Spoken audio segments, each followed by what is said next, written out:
pessoal, tudo bem? Meu nome é Wagner Argolo e eu sou professor da disciplina de Língua Latina. Bom, na aula anterior nós paramos aqui na segunda declinação, né? E agora nós vamos passar para a terceira e seguir até a quinta e última, né? Essa videoaula possivelmente será bastante curta, não acredito que seja longa como a outra, porque nós vamos apenas finalizar, tá? Então vamos lá. Bom, seguindo a lógica, como eu disse, desde a primeira declinação a lógica é a mesma, tá? Eu estou colocando para vocês nos slides apenas para que vocês visualizem e facilite a compreensão, certo? Então nós vamos ter aqui a terceira declinação, que é considerada a mais complexa de todas, porque as terminações do nominativo são várias, elas não são características ao ponto de nós olharmos a terminação e já sabermos que a palavra pertence a uma determinada declinação. Por exemplo, as palavras que terminam no nominativo em A geralmente pertencem à primeira declinação, a maioria delas. Então a gente já sabe previamente que ela pertence à primeira. As palavras que terminam em us geralmente pertencem à segunda declinação, tá? Mas as da terceira declinação não, ela tem várias terminações. E é por isso que eu falei para vocês que vocês têm que olhar a palavra no dicionário para saber a qual declinação pertence. Porque no dicionário vocês vão ter, além do nome em si, do substantivo, da palavra em si, vocês vão ter logo ao lado o genitivo singular.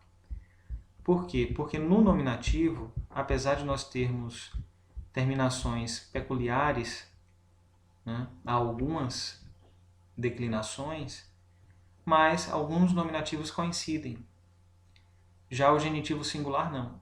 Para cada declinação nós temos um genitivo singular diferente, certo? Então, ter um dicionário é crucial, é fundamental para que nós façamos traduções de latim para o português e de português para o latim, tá?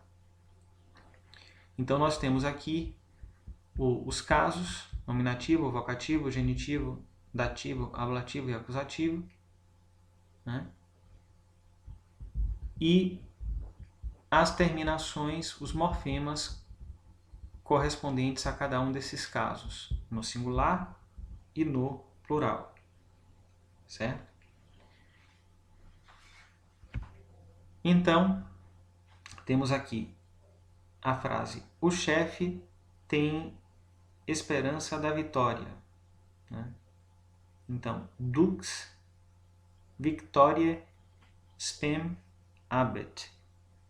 Dux, o chefe, a terceira declinação, várias terminações, nós não temos um morfema em especial para ele, por isso eu não marquei nada em vermelho.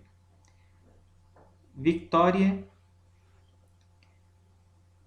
é uma palavra da primeira declinação, né? E que está aqui no caso genitivo singular,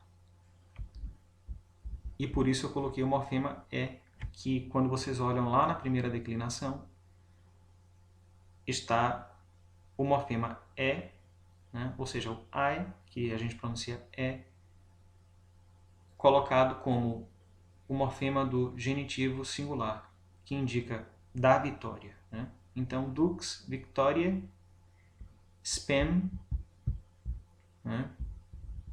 Que é a palavra esperança flexionada no caso acusativo singular da terceira declinação. É uma palavra da terceira declinação. E por isso nós temos aqui o morfema M, porque se nós observarmos o acusativo, ou seja, a função de objeto direto, no singular, vamos ver que o morfema para indicar essa função é o M, e por isso ele está aqui, marcado em vermelho. Tá? E o habet, que é o verbo no final, por ser a ordem clássica do latim. Não é uma ordem rígida nem obrigatória, mas é porque, como eu falei para vocês, no latim a ordem é livre. Né?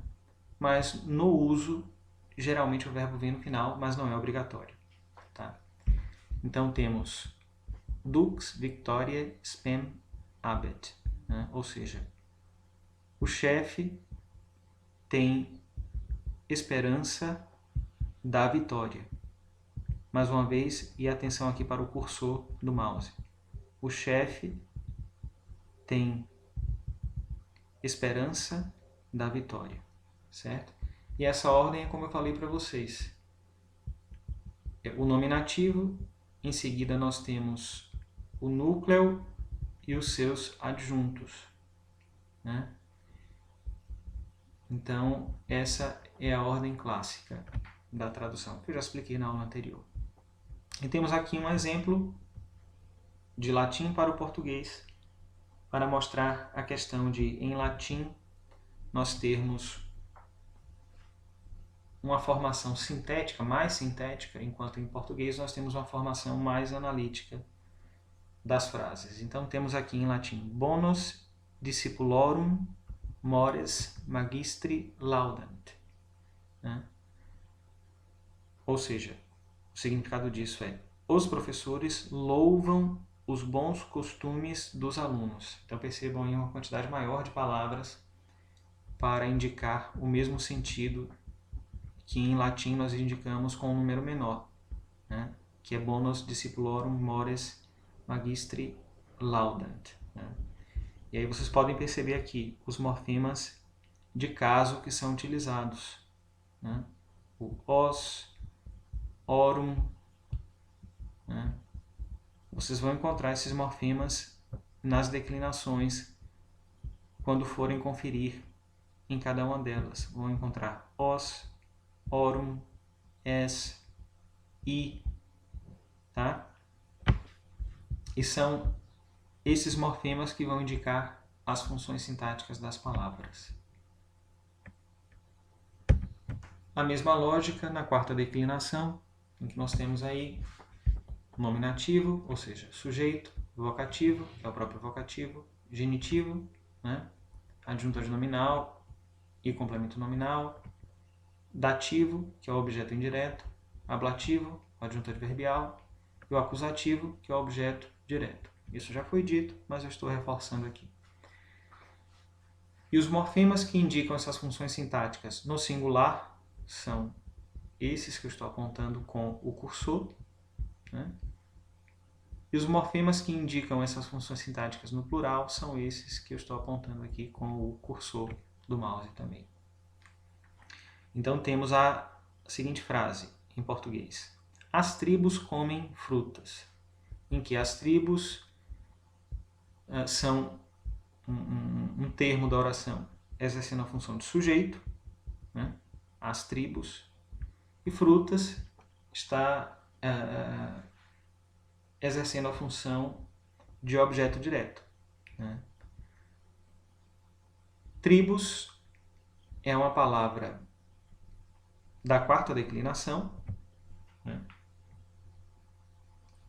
E por isso mesmo, no momento em que nós vamos utilizar essa palavra exercendo a função de sujeito e no plural, nós vamos olhar aqui na quarta declinação qual é o morfema do nominativo, né, que indica a função de nominativo no número plural, que é o morfema us, que coincide com o do singular. Né? Então nós temos aqui marcado em vermelho us, que é acoplado ao radical, trib, né? E passamos a ter a palavra flexionada no caso sujeito plural, ou seja, no nominativo, no caso nominativo plural. Tribus fructus devorant. Fructus, que nós queremos colocar na função de objeto direto plural, nós vamos olhar aqui na quarta declinação, porque também é uma palavra da quarta declinação, qual é o morfema que nós utilizamos no acusativo plural na quarta declinação. É aqui o morfema us. Por isso nós temos tribus fructus devorant. Então, no caso de ambiguidade, como nesse nominativo, tribus, em que nós temos o morfema us para o nominativo singular e o nominativo plural, o que vai retirar essa ambiguidade é o fato de nós sabermos que o verbo está no plural também. Então, se o verbo está no plural e o sujeito, ou seja, o nominativo, obrigatoriamente tem que concordar com o verbo, porque no latim, assim como no português, nós temos essa concordância, então isso nos faz saber que esse us aqui do nominativo está no plural, porque o verbo está no plural. E como tem de haver a concordância, então isso significa que esse us também é plural. Bom, abaixo temos aqui mais um exemplo de frase com palavras da quarta declinação. Então temos aqui, exercitus cum impetu pugnant. Ou seja, os exércitos lutam com ímpeto. Tá? Pelo que nós vimos até agora, vocês já têm condições de identificar aí quais são os morfemas de caso, ou seja, os morfemas de função sintática e de identificar quais são essas funções, certo? Então, nós vamos ver aqui que os morfemas são us, e o cum ímpeto é um caso excepcional quando a gente declina uma palavra, quando a gente flexiona uma palavra em caso no latim. Porque em praticamente todas as outras situações, quando nós fazemos a flexão de caso, nós não precisamos de nenhuma preposição para atribuir a função sintática à palavra. Mas no ablativo, ou seja, no adjunto adverbial, especificamente, nós utilizamos algumas, como cum, como per, certo? Então, no caso ablativo, que é o adjunto adverbial, nós vamos ter a utilização dessas partículas. Tá? Bom, então temos aí o us, aqui utilizado no nominativo plural,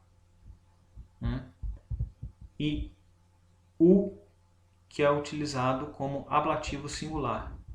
Então notem que são também morfemas daqui da quarta declinação. Tá? Exercitus cum impetu pugnant. Os exércitos lutam com ímpeto. E por fim, temos a quinta declinação. A lógica, repetindo, é a mesma das demais. Temos aqui os casos e os morfemas respectivos a esses casos, os morfemas correspondentes a esses casos no singular, como eu indico aqui com o mouse, e no plural, certo? Então temos a frase do português para o latim, O dia é o rei das coisas do mundo, tá? Então temos aí dies orbis rerum rex est. Dies orbis rerum rex est. Tá? Em que dies está no nominativo, tá? No nominativo singular, e aí nós vamos aqui na quinta declinação ver qual é o morfema que corresponde ao nominativo singular, que é aqui, es. Tá? Dies orbis rerum rex est. Temos orbis, que corresponde a do mundo, que é um termo que está no genitivo singular, e é uma palavra da terceira declinação, porque o genitivo, o morfema is é o genitivo singular da terceira declinação, então olhando assim já me permite saber que essa palavra é da terceira declinação. Então temos um morfema aqui de genitivo singular, que faz a palavra ter a função sintática de adjunto adnominal e por isso traduz-se em português como do mundo, né? Rerum, que também está no genitivo, só que no genitivo plural, né? Exatamente, no genitivo plural. E então nós vamos ter aqui esse morfema que está marcadinho em vermelho para vocês, certo? Então, irex é uma palavra que está no nominativo singular concordando com dies, porque é um predicativo do sujeito, né? E como nós não temos um morfema específico para ele, não tem nada aqui marcado em vermelho. Por isso a tradução de o dia é o rei das coisas do mundo é dies orbis rerum rex est, com o verbo no final. E temos aqui, para finalizar, uma frase em latim com a tradução para o português e a lógica também vocês já sabem identificar, já conseguem identificar os morfemas. Então temos aqui o morfema o morfema e, s, tá?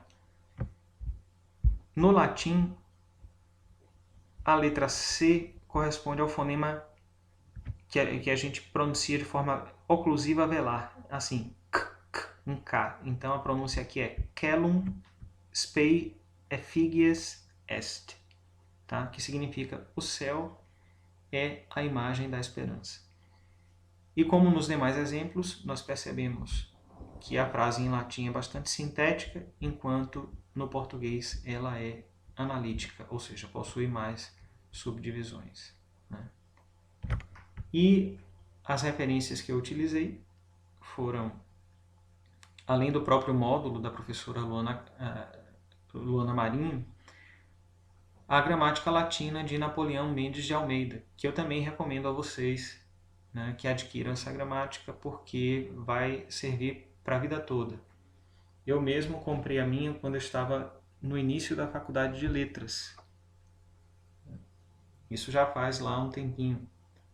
E tenho até hoje essa gramática, já está bem manuseada, bem velhinha, desgastada, muito anotada, mas até hoje ela serve para mim.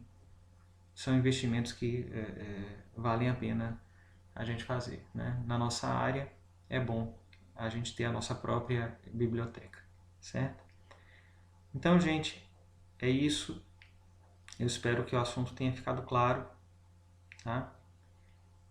E até uma próxima. Tchau, tchau. Bons estudos.